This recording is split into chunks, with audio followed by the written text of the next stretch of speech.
Apakah anak itu adalah sebuah kertas putih yang mana orang tua yang akan mengisinya dan mewarnainya? Hari ini kita belajar bareng yuk, para parents yang luar biasa, membahas ataupun kita belajar bersama terkait dengan parenting. Apa sih parenting itu?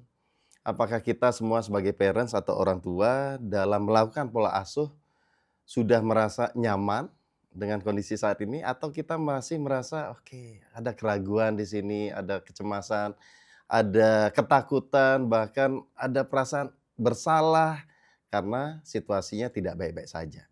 Nah, parenting adalah bagaimana seseorang melakukan ataupun keluarga itu melakukan proses pola asuh kepada anaknya. Bahkan pola asuh ini berawal dari proses kelahiran sampai anak itu sudah cukup dewasa dan mandiri dalam melakukan aktivitasnya sendiri, dalam memutuskan dirinya sendiri, dan dewasa, matang, baik secara fisiknya maupun jiwanya. Dalam parenting ada beberapa pilihan dan ternyata parenting itu adalah bagaimana keluarga itu memilih cara-cara melakukan pola asuh kepada putra-putrinya. Ada beberapa pilihan di sana. Yang pertama ada pilihan parenting dengan tipe atau style otoriter. Nah, otoriter adalah bagaimana orang tua sebagai orang yang memutuskan mutlak, ya, memaksakan kehendaknya, A harus A, B harus B. Kemudian anak hanya boleh, mengikuti saja, tidak ada hak untuk menolak ataupun berdiskusi di sana. Itu, pola parenting yang otoriter. Kemudian ada pola parenting permisif. Permisif itu adalah bagaimana pola asuh yang semuanya serba boleh. Nah, beberapa tanda kutip bule ya orang barat sana seringkali menggunakan pola ini sebagai pilihannya dalam memberikan pola asuh atau parenting ini. Di mana anaknya dibebaskan sebebas-bebasnya. Memilih A, memilih B, ataupun berdiskusi bebas sebebas-bebasnya sehingga orang tua hanya mengamati saja. Apakah itu yang terbaik? Ya silakan saja. Kemudian ada gabungan dari keduanya. Itu adalah pola parenting yang ketiga, yaitu pola parenting demokratis. Ini adalah gabungan antara otoriter dan permisif, di mana anak ada di posisi yang juga dilibatkan. Jadi anak juga memperoleh hak untuk menyampaikan pendapat, untuk berdiskusi, untuk juga, melarang, bahkan ada kondisi di mana anak juga boleh protes kepada orang tuanya. Ini adalah yang paling sering atau style parenting yang seringkali, menjadi pilihan banyak dari orang tua. Di zaman sekarang, anak diberikan hak untuk ikut berdiskusi, untuk ikut memutuskan, juga orang tua juga ada haknya untuk bagaimana mengarahkan anak. Nah, di sini ada hukum timbal baliknya, ada hak dan kewajibannya dan sepertinya semuanya sama-sama nyaman di sini, sepertinya. Nah, boleh itu menjadi satu pilihan pertama bagi pola asuh para parents. Kemudian ada yang keempat, adalah pola asuh pengabaian, di mana mungkin saja karena faktor situasi, di mana orang tuanya bekerja, keduanya bekerja, akhirnya pola asuh itu diambil oleh lingkungannya tanpa keterlibatan orang tuanya, atau mohon maaf ketika orang tuanya, dalam kondisi berpisah misalnya. Itu orang tua itu tidak terlibat dalam proses pendidikan putra-putrinya. Itu yang disebut pola asuh pengabaian. Nah, dari keempat itu adalah pilihan kita sebagai orang tua untuk memilih yang mana. Bebas tentu saja dan semuanya ada konsekuensinya. Kemudian seringkali ada pertanyaan, masa sih pengabaian itu bisa berhasil?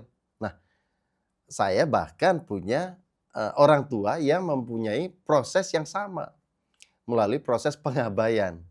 Nah, dari sekian putra-putrinya keluarga itu bahkan masih memungkinkan atau disebut sesuai dengan standar, bahkan di atas standar. Artinya apa? Semua pilihan-pilihan dari tipe parenting ini selalu mempunyai potensi untuk membuat anak lebih baik ataupun lebih buruk. Masing-masing orang tua boleh memutuskan yang mana. Bahkan juga saya lihat bagaimana seseorang yang memilih, permisif, serba boleh, itu anak masih sekian bulan, itu dibebaskan bermain, bahkan ada di kondisi yang sangat-sangat bahaya, di sebelahnya jurang ataupun sejenisnya itu. Saya melihat sendiri dan saya tanyakan orang tuanya, "Kenapa, memilih pola parenting ini?" Dan dijawab adalah, sebagai manusia, seseorang itu punya insting untuk menyelamatkan diri. Dia nggak akan jatuh, dia nggak akan ke sana karena dari awal sudah diajarkan menggunakan instingnya untuk menyelamatkan diri. Jadi itu adalah pilihan.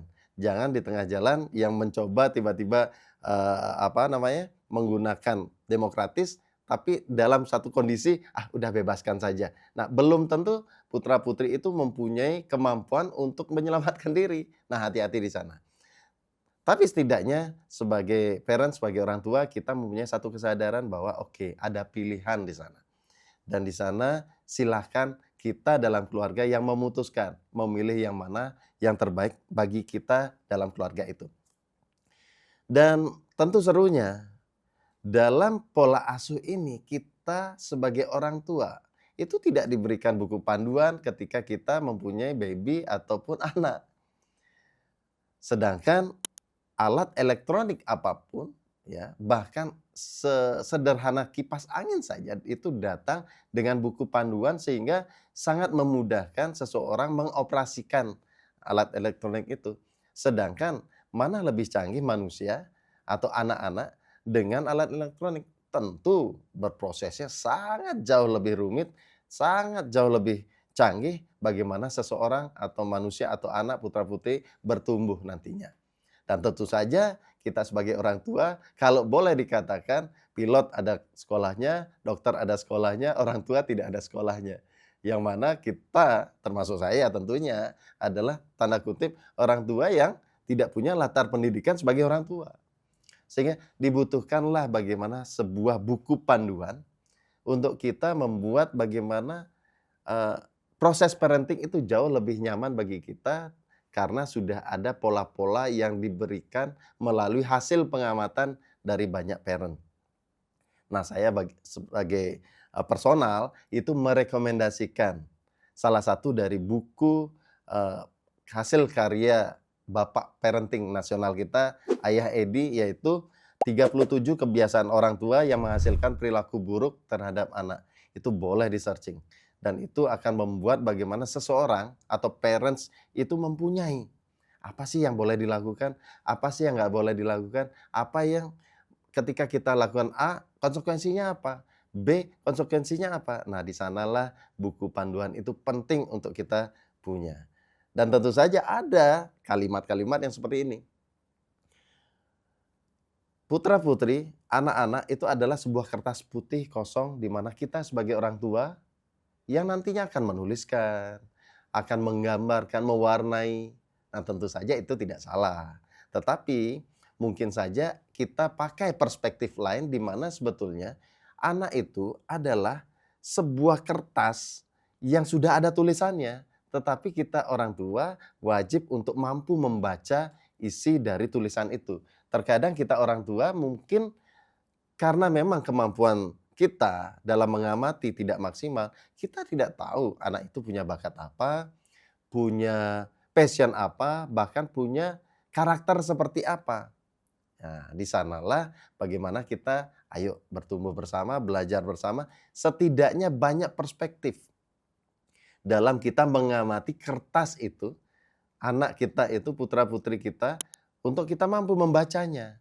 Nah, di sana ada beberapa, cara atau perspektif pengamatan, misalnya adalah personality-nya seperti apa. Itu ada sanguin, ada koleris, ada melankolis, ada flegmatis, itu bagaimana pengamatan di sana. Kemudian apa, perspektif lainnya adalah seorang anak kita bisa, spesifikkan menjadi tipe yang mempunyai karakter yang orientasi otak kanan gitu misalnya, atau orientasi otak kiri. Nah, di sana setidaknya kita punya pengamatan, oh dia tipenya bagaimana ya? Yang otak kanan itu cenderung ke seni, bagaimana otak kiri itu cenderung bagaimana sistematis. Nah, tinggal kita mengamati putra-putri kita sendiri sehingga apa? Bagaimana kita mendidiknya, bagaimana pola asuhnya tentu disesuaikan dengan bagaimana dia punya karakter di dalam dirinya. Nah, Sama sepertinya bagaimana orang tua untuk masuk ke dalam dunia putra-putri kita, tentu saja harus ada kuncinya. Itulah kuncinya. Kita harus paham bagaimana kondisi anak kita, karena apa? Ibarat ruangan yang ada kuncinya, ada pintunya, zaman dulu akan berbeda dengan zaman sekarang. Zaman dulu okelah kita bicara pintu zaman dulu yang kuncinya hanya berupa, kunci manual. Sedangkan zaman sekarang pintu sudah pintu otomatis yang kuncinya berupa kartu yang di-tapping saja. Nah, ketika kita mempunyai anak yang pada masa ini adalah pintu otomatis yang kuncinya dengan tapping, kita gunakan kunci manual, tentu saja satu, jelas pintu tidak akan terbuka, kemudian ketika kita paksakan kunci akan rusak, tentunya hubungan kita dengan anak juga tidak akan maksimal. Nah, disinilah kemampuan kita untuk mengamati sehingga kita bisa membuka dengan cara yang tepat, dengan kunci yang tepat. Itu dia. Dan bagaimana seseorang dinilai apakah dia baik atau tidak, karakternya seperti apa, tentu setiap anak itu unik. Setiap anak itu pasti punya kelebihannya masing-masing, bagaimana kita mampu memetakannya, mampu mengamatinya sehingga dia menjadi potensi terbaik dari dirinya. Oke, bayangkan saja deh, di sebuah hutan itu ada banyak, binatang yang mempunyai kelebihan dan kekurangannya. Ada monyet lah, ada buaya, ada jerapah, ada gajah, atau apapun. Tetapi, nah itulah simbol bagaimana di sekolah kita, di pendidikan kita, ada berbagai ragam karakter anak. Yang mana ketika kita ingin mengujinya, kita menggunakan satu cara. Ya tentu tidak fair. Misalnya, ada gajah, ada monyet, ada ikan, ada apapun itu dan kita uji. Oke, untuk sekarang kita uji kalian dengan cara kita balapan memanjat. Tentu sang ikan itu tidak akan mampu seperti monyet, jerapah juga tidak mampu. Apakah itu pasti kita bisa pastikan bahwa monyet yang terbaik? Oh, belum tentu. Ikan mempunyai caranya masing-masing.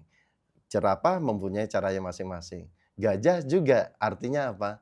Nah, disinilah ayo kita sama-sama belajar mengamati pola, mengamati karakter bahwa sejatinya setiap manusia itu unik, setiap anak itu unik, bagaimana kita mampu membacanya sehingga mereka mampu menjadi versi terbaik dari diri mereka. Seperti itu. Salam bahagia, penuh berkah. Terima kasih.